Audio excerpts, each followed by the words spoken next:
Welcome back to another episode of Harmonious at Lunch, the show that fuels your business success. I'm Brandon Gano, your host and guide through the world of harmonious business growth. Today, we're unlocking powerful strategies with industry experts to help your business thrive. If you're a business owner, entrepreneur, or executive, you are in the right place. Join me and our incredible guests today on the journey to clarity, growth, and success. It is time to revolutionize your approach to business. Let's dive in with another episode of Harmonious at Lunch. Welcome back into some more bite-sized business advice. We got an episode today with one of my favorite people. I love when I get to interview my friends on my podcast. And we're talking about a topic that's probably going to piss a lot of people off. It's delegation for reluctant delegators, but also a little caveat, why a VA is not a good first hire. So if you're still here with us, please stick around. We're going to explain all of that and paint the path forward. But I want to welcome Ashlee Berghoff to the show. Welcome in. Thank you for being here. Thank you so much, Brandon. I'm thrilled to be here. Excited for our conversation. You say that now because you haven't read the comments down below about how people already disagree with us based on the title. So I know. I'm sure they're there. Let's ease their fears, though, because set the scene for me. What is, when you say delegation for reluctant delegators, that's a mouthful, first of all. I'm not qualified to say that. What do you mean by that? Yeah, so I've been in the game for a while, and one of the things I hear often from people is, I want to grow this past my own capacity, but I am miserable about the idea of hiring and delegating. I don't think I can afford it. I had a terrible experience. It was the worst thing ever. Don't know what to give someone to do, like all of the kind of big obstacles. And, there are a lot of people out there who happily have solopreneur businesses, kind of freelancer-based businesses their whole careers, and that's great. What's miserable is when you want something bigger, but you don't know how to delegate, and you're kind of stuck in this limbo between those two worlds where you're kind of stressing yourself out, doing way too much, trying to build something bigger without a team. Yeah, and I mean, what I see a lot of times with a VA specifically, if you go right to that route, people hire VAs thinking they're more than what they are, and they don't realize that that's someone you have to manage. So whether they're a part-time VA or a part-time like on-staff hire, you still have to manage this person, and you're really not saving anything if you don't have everything else set up.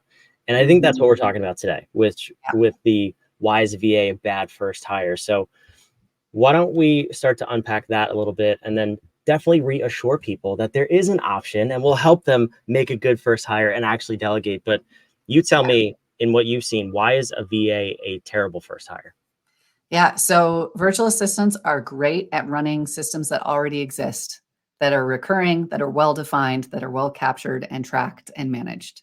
Exactly like you're saying, a VA needs someone to lead them. They're going to come in and say, hey, I'm here. How can I help you?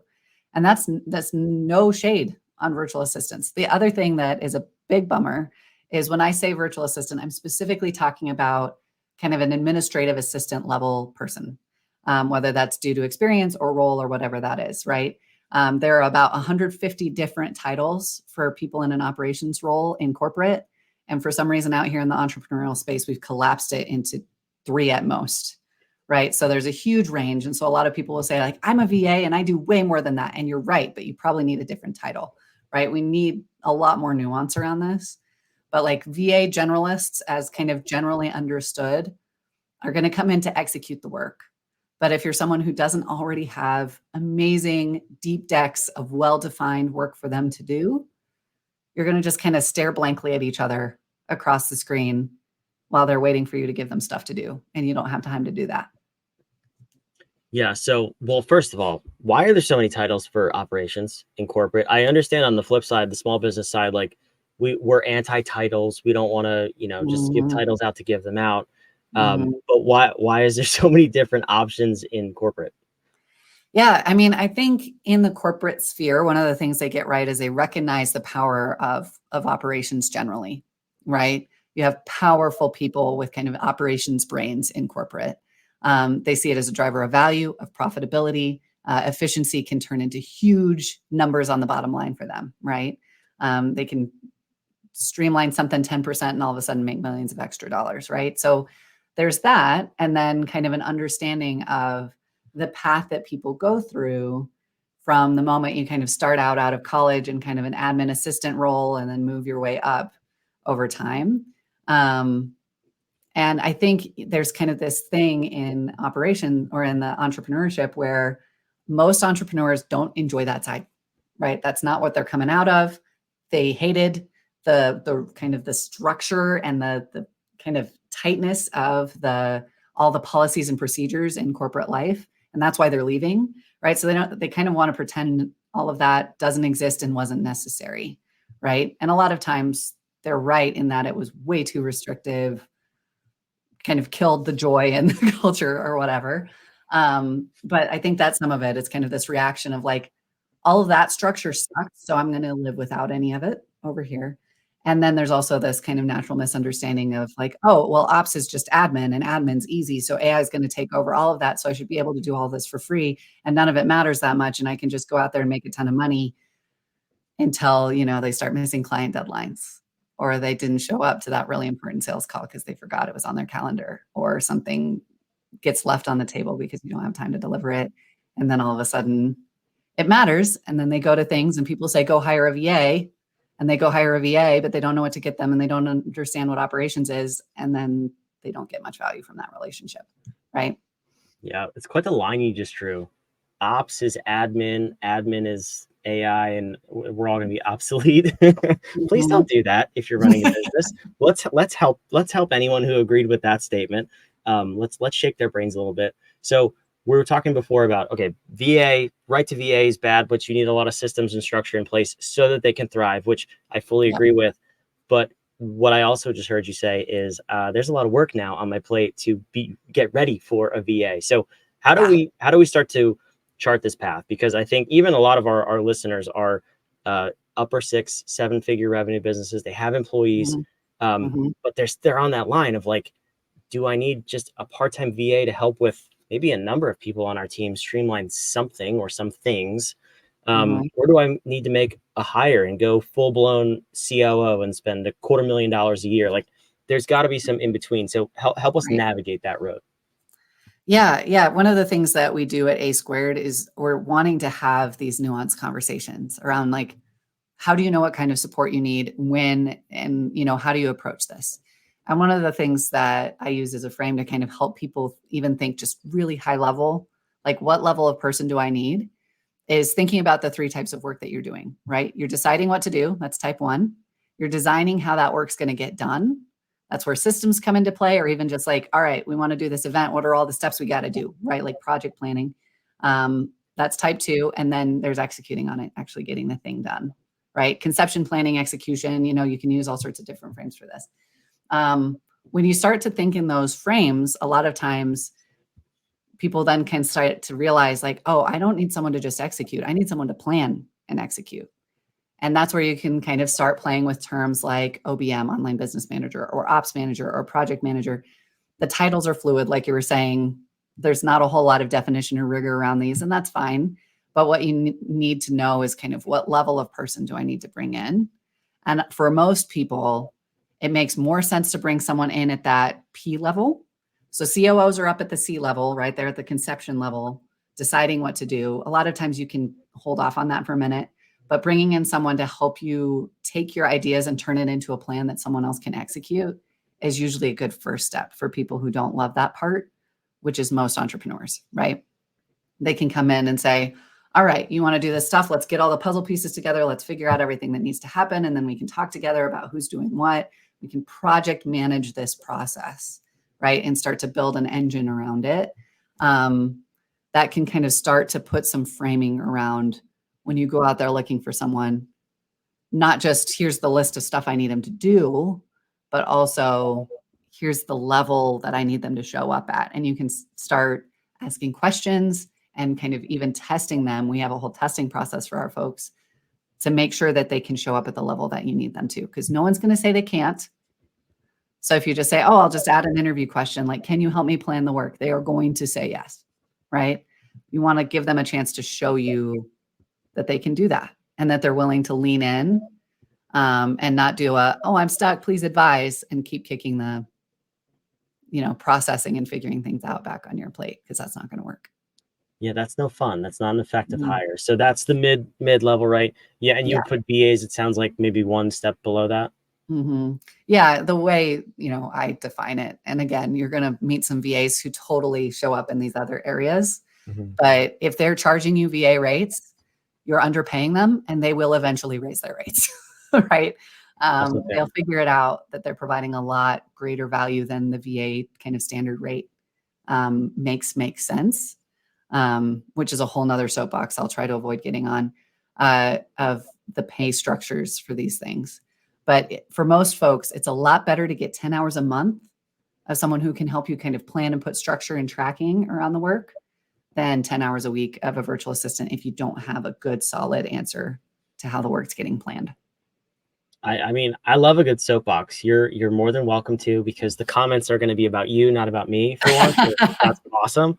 Um, but so I'm curious about this role then, because if that's the best first step, which it sounds like it is, it Mhm. sounds like you're just taking chaos and you're organizing it, which is what most Mhm. entrepreneurs need, especially in any Yep. growth phase. Yep. But I mean, what does that role look like long term? Because it sounds like it'd be very easy for that person to organize that chaos quickly, like maybe 3 to 6 months. What is that Mhm. role? Does it evolve into something? Does it end? Do you then hire VAs? Where do we go from there? Yeah, that's a great question. And I'll share a story for one of our clients that I've seen go through this journey really, really well. So we brought in an ops manager. That's the title we used for her about 6 months ago. And really, her goal at that beginning was to start putting some structure around how are we working together? How are we working with clients? How are we tracking prospects? How are we tracking the work we're doing? How are we prioritizing, right? Like just organizing the work together. That took a decent period of time to get that to a place that felt really good. But now that they're on the other side of that, what I've seen with the founder is he's really expanded his ambitions, right? Which is amazing. So he has big plans for this year. He's investing a lot more time in it. Meanwhile, she's becoming the active gatekeeper and protector around him and his time, both from the external world and from all the other priorities he could get drugged down into internally, right? So she's still in that project management slash execution role, but they're starting to bring in folks more junior to do some of that execution, start cutting down the costs a little bit that way. She can oversee those folks, right? But she is that first line of defense. Like he's out of his inbox. She's the one turning people away and making sure he's staying within his time blocks for things and has the right amount of calls on his calendar and all of those things, right? Um, so she's become really a leader within the organization and is expanding her role over time um, because there's been that path. So we talk a lot about like, all right, we need to think about the structure of how this company runs. And when they start seeing that and being able to build that, they can also see the path of like, why are you doing that? I'm taking that now. Why are you doing that? I'm taking that now. And that just grows over time. I love it. And then obviously the next phase would be that full time, like the COO role, really like the person that's going to execute on the vision of the owner, the COO, the CEO, excuse me. So Mhm. how do we evolve into that? Because as a matter of fact, we just prior to this recording, were on your show talking about how the founder should not be the CEO. If I Yeah. remember, I'll put that in the show notes down below. Um, but this person sounds like a vital piece into helping the owner evolve into the CEO role and actually do Mhm. chief executive officer things. So Right. how do we start to move the company forward that way? Because I think still nobody wants to be in business to build themselves a job, and Nope. long term we want to get the owner out of that role too. So Mhm. we go from chaos to organization, evolution of that role. How do we get Mhm. to COO? Yeah, that's a great question. And it depends on, the vision of the person in that chair and all sorts of other things.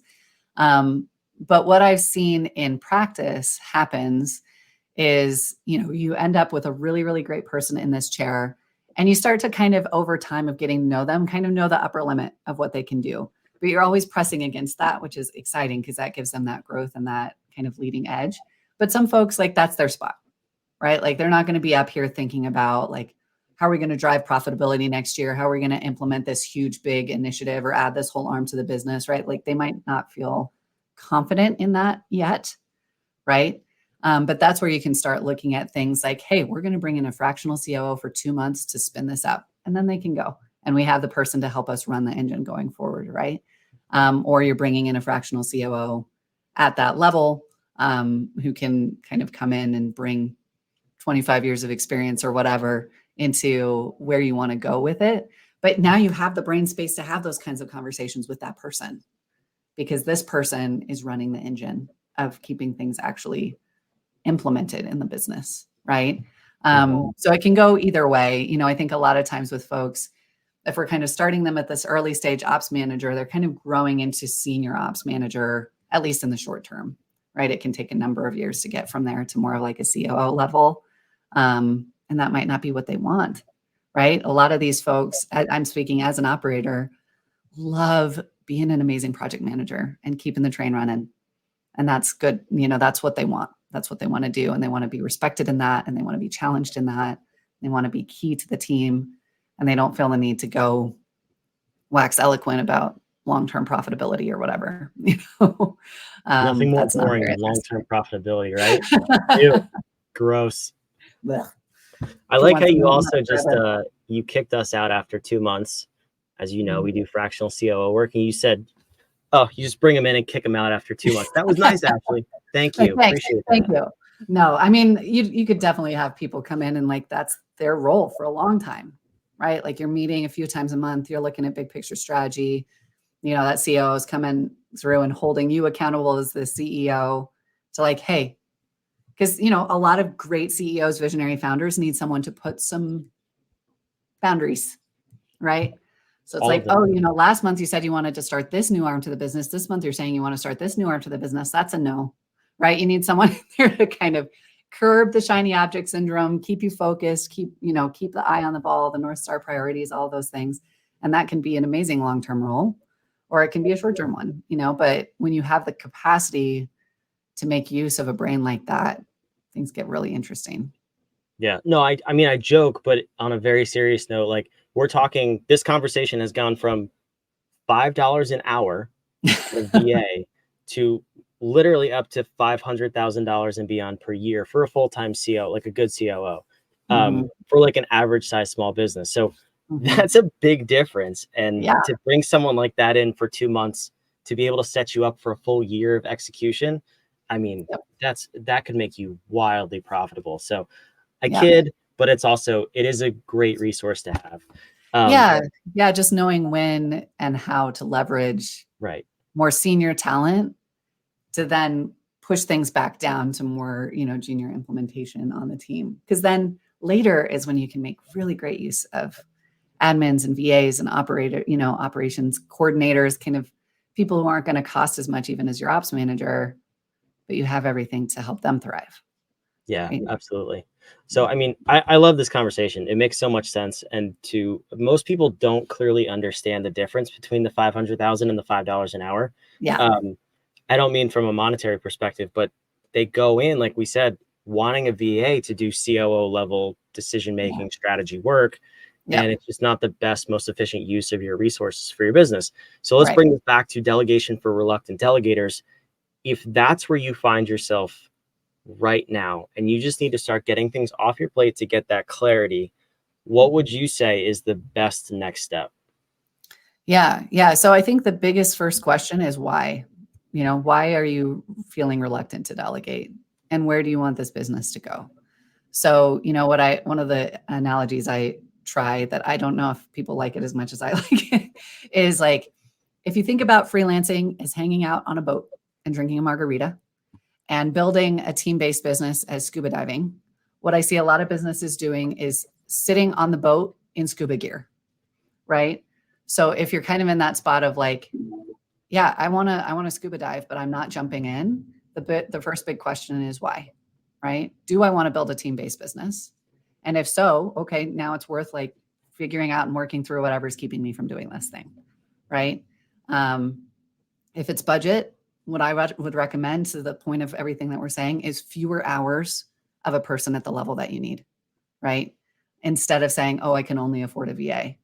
I think most of the time you're going to get more bang for your buck with fewer hours of someone at the level that you need.